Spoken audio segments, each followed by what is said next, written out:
छत्तीसगढ़ विधानसभा का 5 फरवरी से बजट सत्र शुरू हो रहा है। वहीं विधानसभा अध्यक्ष डॉक्टर रमन सिंह ने इस सत्र को अहम करार देते हुए कहा कि सरकार के बजट से राज्य के विकास की दिशा तय होगी।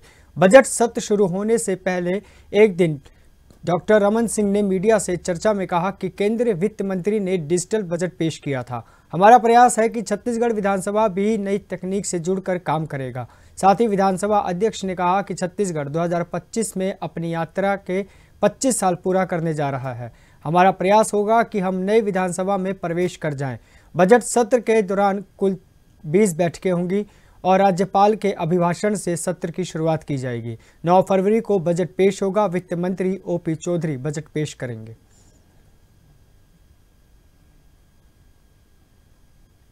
श्रीगण विधानसभा के सचिव, विधानसभा के सभी अधिकारीगण, मैं आप सभी का स्वागत करता हूं, अभिनंदन करता हूं। आशा करता हूं कि आप स्वस्थ होंगे, कुशल होंगे। आप सभी को जानकारी है कि छत्तीसगढ़ की 6वीं विधानसभा का द्वितीय सत्र बजट सत्र दिनांक 5 फरवरी से 1 मार्च 2024 तक आहूत की गई है। छत्तीसगढ़ के 6वीं विधानसभा का यह द्वितीय सत्र 9 वर्ष 2024 का प्रथम विधानसभा का सत्र है। इस सत्र में कई मायने में महत्वपूर्ण होने वाला है। प्रदेश की नई सरकार के बजट प्रस्तुत किया जाएगा। सरकार के बजट के अनुसार छत्तीसगढ़ के विकास की दिशा तय होगी। हाल ही में केंद्र में माननीय प्रधानमंत्री जी द्वारा 47 लाख करोड़ से अधिक का अंतरिम बजट लाया गया। इस बजट में अंत्योदय की भावना, विकसित भारत का संकल्प और नई सदी का आत्मविश्वास साफ दिख रहा था। केंद्र सरकार के अंतरिम बजट में महत्वपूर्ण बिंदुओं पे प्रधानमंत्री आवास के अंतर्गत 5 साल में 2 करोड़ आवास का निर्माण, आयुष्मान भारत में आशा वर्कर, आंगनबाड़ी वर्कर्स, हेल्पर्स को कवरेज देना और उसके साथ ही साथ छत्तीसगढ़ में माननीय विष्णुदेव साय जी के नेतृत्व में छत्तीसगढ़ बेहतर तरीके से आगे बढ़े, छत्तीसगढ़ को नया स्वरूप प्रदान करे। मुझे लगता है कि इस दिशा में माननीय विष्णुदेव साय की सरकार भी काम कर रही है। मुझे विश्वास है छत्तीसगढ़ का ये बजट हर वर्गों के हित में होगा, जिसमें पूरे प्रदेश का विकास समाहित होगा। कुछ कदम उठाए जा रहे हैं जो पिछली सरकार में, पिछले विधानसभा अध्यक्ष जी के कार्यकाल में जिसको प्रारंभ किया गया था। छत्तीसगढ़ विधानसभा का डिजिटलीकरण का काम, देश अब विकसित राष्ट्र की ओर आगे बढ़ रहा है।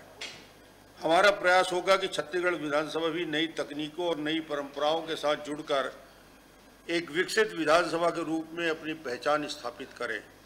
केंद्र सरकार के इस अंतरिम बजट के लिए माननीय केंद्रीय मंत्री निर्मला सीतारमण जी ने परंपरागत तरीके के बही खाते की शैली को हटाकर एक डिजिटल टैबलेट के रूप में अंतरिम बजट कागज रहित प्रारूप के रूप में प्रस्तुत किया। छत्तीसगढ़ विधानसभा में भी हम सब मिलकर प्रयास करेंगे कि सदन को भविष्य में पेपरलेस बनाया जाए।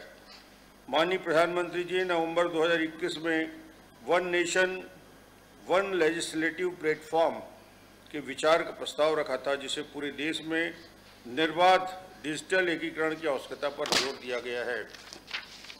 वर्तमान में नेशनल ई विधान एप्लीकेशन NEVA कार्यक्रम के तहत देश के विधान मंडलों को डिजिटल करने की दिशा में अहम कदम बढ़ाया जा रहा है, जिससे विधानसभा के कामकाज को पेपरलेस किया जा सके।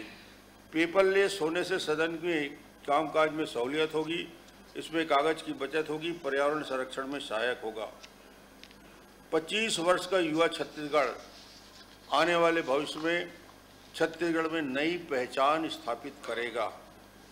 छत्तीसगढ़ 25 साल 2025 में छत्तीसगढ़ के निर्माण के बाद अपनी यात्रा के 25 वर्ष पूरे करने जा रहे हैं और इस 25 वर्ष में छत्तीसगढ़ आत्मनिर्भर छत्तीसगढ़ की दिशा में कैसे आगे बढ़े और हमारा सबका प्रयास होगा कि 2025 में जब छत्तीसगढ़ 25 वर्ष पूरा करे, हम नई विधानसभा में प्रवेश कर जाएं और नए विधानसभा में हमारे बाकी गतिविधियां आगे बढ़े। मुझे लगता है कि हम सब का प्रयास रहेगा कि विधानसभा का डिजिटलीकरण करके सोशल मीडिया प्लेटफॉर्म के जरिए सदन के संबंधित सभी जानकारियों को आम